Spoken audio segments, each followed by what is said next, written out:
क्या हो अगर एक दिन अचानक आपके अपने ही माँ बाप जिन्होंने आपको दुनिया में लाया आपकी जान के दुश्मन बन जाए? क्या होगा जब उनका प्यार अचानक नफरत में बदल जाए और वो आपको मारने के लिए दौड़ने लगे? ये मंजर देखकर अगर आपके भी रोंगटे खड़े हो गए तो इस वीडियो को लाइक करना मत भूलना और चलिए देखते हैं कि आखिर ये खौफनाक सिलसिला कहाँ जाकर थमेगा। फिल्म की शुरुआत टीवी पर आ रहे स्टैटिक नॉइज से होती है।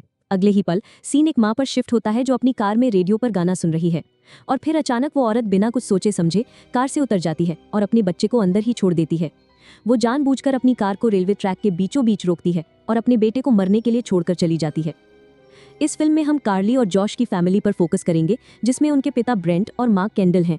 वो जिस शहर में रहते हैं वो एक सेफ और आरामदायक शहर है जहाँ हर कोने में पेरेंट्स अपने बच्चों के साथ नजर आते हैं।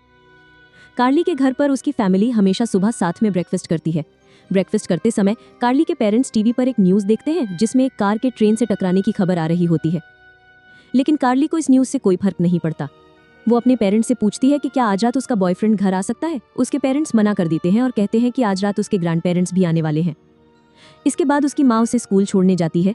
उसकी माँ को महसूस होता है कि कार्ली कभी उसकी मौजूदगी की कदर नहीं करती और हमेशा उसे अनदेखा करती है। उसकी माँ कार्ली को बताती है कि वो स्कूल के बाद हॉस्पिटल जाएगी क्योंकि उसकी बहन बच्चे को जन्म देने वाली है। दूसरी तरफ जॉश, जो अभी स्कूल नहीं जाता, अपना पूरा दिन घर पर ही बिताता है। अपनी जिद में वो अपने पापा के सिर पर बॉल मार देता है जिससे उनके कानों में आवाज़ गूंजने लगती है। फिर भी उनके पापा सब्र रखते हैं और जॉश के साथ मजाक करते हैं। इसके बाद उनके पापा हमेशा की तरह अपने काम पर जाने के लिए तैयार हो जाते हैं। घर में सिर्फ जॉश, मेड सुन ये और उसकी बेटी लीसा है। नटखट जॉश घर में प्लेन उड़ाते हुए दौड़ रहा था। जब उसका खिलौना प्लेन क्रैश होता है तो जॉश किचन की तरफ देखकर एकदम शॉक हो जाता है। लेकिन असली ट्विस्ट तो अभी बाकी था। टीचर क्लास में पढ़ा रहे थे कि अचानक क्लास का फोन बजता है। एक स्टूडेंट को उसके पेरेंट्स क्लास से बाहर बुलाते हैं। कुछ ही देर बाद फोन फिर बजता है। क्लास के बाहर से पुलिस की गाड़ियों के सायरन की आवाजें भी आ रही थी। एक और स्टूडेंट को बाहर जाने के लिए कहा जाता है। टीचर को समझ ही नहीं आ रहा था कि आखिर हो क्या रहा है। दूसरी तरफ डेमन, जो कॉलेज में एग्जाम दे रहा था, वो भी देखता है कि दरवाजे पर बहुत सारे पेरेंट्स इंतजार कर रहे हैं, जबकि एग्जाम खत्म होने में अभी 1 घंटा बाकी था। कार्ली और राइली, जिनकी क्लास खत्म हो चुकी थी, देखती हैं कि सारे स्टूडेंट्स अपने अपने घर जा रहे हैं क्योंकि उनके पेरेंट्स ने उन्हें बुलाया था। स्कूल के बाहर एक माँ फेंस पर चढ़ने की कोशिश कर रही थी जिसे पुलिस ने पकड़ लिया। देखते ही देखते स्कूल का पूरा गेट पेरेंट्स की भीड़ से भर गया। ये सब बहुत अजीब था। ना कोई भूकंप आया था, ना सुनामी, फिर भी सारे पेरेंट्स पागलों की तरह पैनिक कर रहे थे और अपने बच्चों को बुला रहे थे। हालात और खराब ना हो इसलिए पुलिस ऑफिसर स्कूल गेट पर पहरा दे रहे थे। तभी एक माँ अपने बेटे को आवाज देती है। वो मासूम बच्चा अपनी माँ की तरफ दौड़ता है और फेंस पर चढ़ने लगता है और जैसे ही वो फेंस के पार पहुंचता है, उसकी अपनी माँ उसे कार की चाबी से गोद कर मार डालती है। ये देखते ही वहां भगदड़ मच जाती है। पेरेंट्स किसी तरह स्कूल के अंदर घुसने में कामयाब हो जाते हैं। स्टूडेंट्स अब ज़ॉम्बी से नहीं बल्कि अपने ही माँ बाप से भाग रहे थे। जो भी बच्चा पकड़ में आता उसे अलग अलग तरीकों से मार दिया जाता। कार्ली और राइली दौड़ती रहती हैं। खुशकिस्मती से उनके पेरेंट्स स्कूल नहीं आए थे। अगर आप कार्ली की जगह होते तो अब तक क्या करते, नीचे कमेंट्स में जरूर बताना। सीन डेमन पर आता है, जो एग्जाम देकर अपने घर पहुंचता है। घर पहुंचकर वो देखता है कि उसके पिता चेयर पर बैठे हैं। जब वो कूड़ा फेंककर वापस आता है तो देखता है कि उसके पिता सोफे पर नहीं है। टीवी पर जो ब्रॉडकास्ट चल रहा था वो अचानक स्टैटिक नॉइज में बदल जाता है। तभी पीछे से उसके पिता बिना किसी वजह के डेमन को एक जोर का थप्पड़ मारते हैं। उनके पिता ऐसे लग रहे थे जैसे वो होश में न हो। उन्होंने एक कांच की बोतल उठाई और उसे तोड़कर नुकीला बना लिया और फिर उसके पिता ने डेमन पर हमला कर दिया जिससे उसका हाथ जख्मी हो गया। उसका पीछा करते हुए उसके पिता खुद ही गिर जाते हैं और कांच का टुकड़ा उनकी अपनी ही गर्दन में घुस जाता है। डेमन अपने पिता की मदद करना चाहता था पर वो फिर भी उस पर हमला करने की कोशिश कर रहे थे। दूसरी तरफ कार्ली की माँ केंडल, जो राइली की माँ के साथ थी, कार में अकेले रो रही थी। उसे अपनी बेटी का बर्ताव याद आ रहा था जिसने हमेशा उसे बुरा महसूस कराया था। कार्ली और राइली स्कूल से निकलकर राइली के घर पर रुकने का प्लान बनाते हैं। जब राइली अपने कमरे में ड्रम्स लेने जाती है, कार्ली टीवी पर न्यूज़ देखती है ताकि पता चले कि आखिर चल क्या रहा है। ऊपर राइली के कमरे में उसकी माँ पहले से ही इंतजार कर रही थी, हाथ में दोनों की एक फोटो लिए। कार्ली जब नीचे परेशान होकर राइली को देखने ऊपर जाती है तो वो देखती है कि राइली को उसकी अपनी माँ ने मार डाला है। कार्ली की माँ केंडल हॉस्पिटल पहुंच चुकी थी। वहां भी टीवी पर यही खबरें चल रही थी। न्यूज़ ये थी कि न्यूरोटॉक्सिन की वजह से पेरेंट्स अपने बच्चों को बचाने, प्यार करने और देखभाल करने की स्वाभाविक इच्छा का ठीक उल्टा कर रहे हैं। दूसरे शब्दों में, ये न्यूरोटॉक्सिन पेरेंट्स की ममता को नफरत में बदलकर उन्हें अपने ही बच्चों का कातिल बना रहा था। इसके बाद केंडल अपनी बहन के पास जाती है जो बच्चे को जन्म देने वाली थी। बच्चा पैदा होता है और उसकी माँ उसे गोद में उठा लेती है। लेकिन अचानक कमरे की मॉनिटर स्क्रीन भी स्टैटिक नॉइज दिखाने लगती है। बच्चे की माँ, जो अभी खुश थी, अचानक हिंसक हो जाती है। वो जानबूझकर बच्चे को इतनी जोर से गले लगाती है कि उसका दम घुटने लगता है। ये देखकर तुरंत केंडल बच्चे को अपनी बहन से छीन लेती है। डॉक्टर्स भी कैंडल की मदद करते हैं, लेकिन बच्चे की माँ एक कटर उठाकर बच्चे को मारने की कोशिश करती है। आखिरकार कैंडल बच्चे को बचाने में कामयाब हो जाती है। सीन वापस कार्ली पर आता है। अपनी दोस्त को मरा हुआ देखकर वो राइली के घर से भाग जाती है।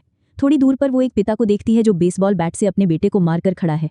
कार्ली डर जाती है, पर तभी पीछे से डेमन आ जाता है। दोनों मिलकर जॉश को बचाने का प्लान बनाते हैं, जो अभी भी घर पर था। अब सीन कार्ली के पिता ब्रेंट पर जाता है, जो ऑफिस में बहुत थके हुए लग रहे थे।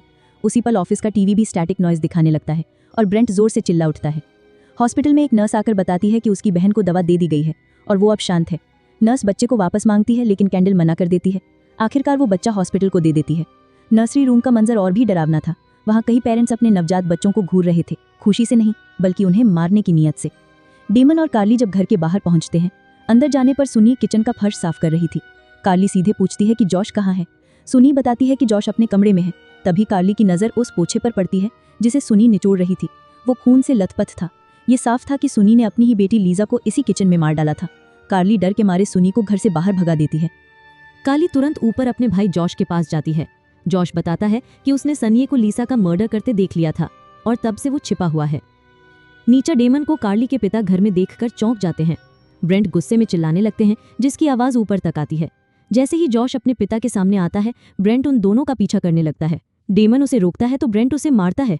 कार्ली और जॉश बिना सोचे समझे बेसमेंट में छिप जाते हैं और दरवाज़ा लॉक कर लेते हैं। इस बीच उनकी माँ कैंडल घर के रास्ते में थी। एक माँ जानबूझकर अपने बच्चे की ट्रॉली को सड़क के बीच में धकेल देती है। कैंडल की कार उस ट्रॉली से टकराते टकराते बचती है।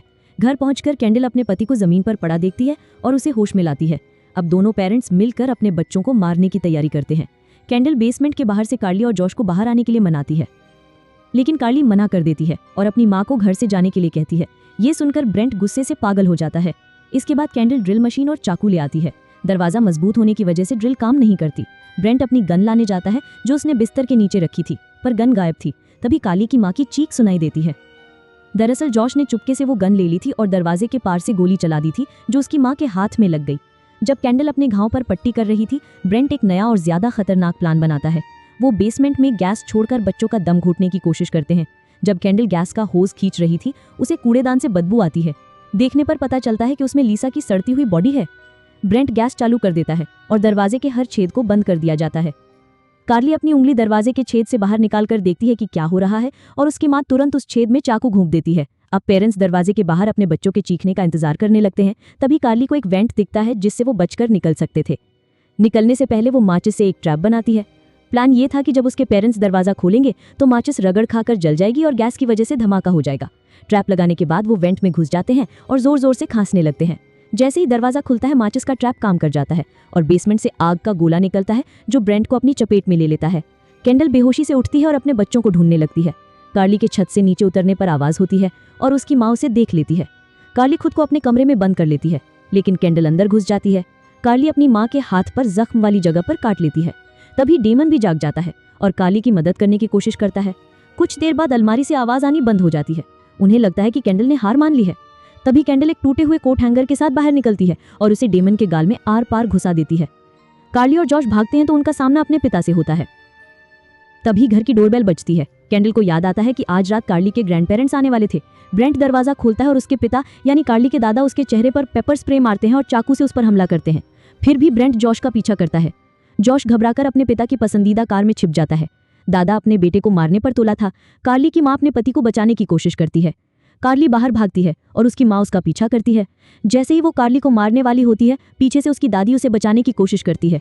तभी ब्रेंट, जो कार स्टार्ट कर चुका था, सीधे अपनी माँ को ही टक्कर मार देता है। दादा कार से उछलकर दूर गिरता है और मौके पर ही मर जाता है। कार्ली को होश आता है तो उसकी माँ फिर उसे मारने वाली होती है, पर डेमन आकर उसके सिर पर फावड़ा मारकर उसे बेहोश कर देता है। आखिर में बच्चे अपने माँ बाप को बेसमेंट में बांध देते हैं। वो छोड़ने के लिए गिड़गिड़ाते हैं, लेकिन कार्ली मना कर देती है। वो जानती है कि अब उसके माँ बाप नहीं रहे। अचानक उसके माँ बाप का गुस्सा फूट पड़ता है। कार्ली और जॉश अपने माँ बाप का ये रूप देखकर रोने लगते हैं। उन्हें पछतावा होता है कि उन्होंने कभी अपने पेरेंट्स की इज्जत नहीं की। उनकी माँ कहती है कि वो अपने बच्चों से दुनिया में सबसे ज्यादा प्यार करते थे। फिर उनके पिता कुछ ऐसा कहते हैं जो दिल दहला देता है। वो कहते हैं, लेकिन कभी कभी हम तुम्हें मारना भी चाहते थे। इस मूवी का अंत आपको कैसा लगा? क्या माँ बाप का ऐसा सोचना नॉर्मल है? अपनी राय कमेंट में बताइए और अगली कौन सी हॉरर मूवी की कहानी आप देखना चाहेंगे ये भी जरूर लिखना। चैनल को सब्सक्राइब करना मत भूलना।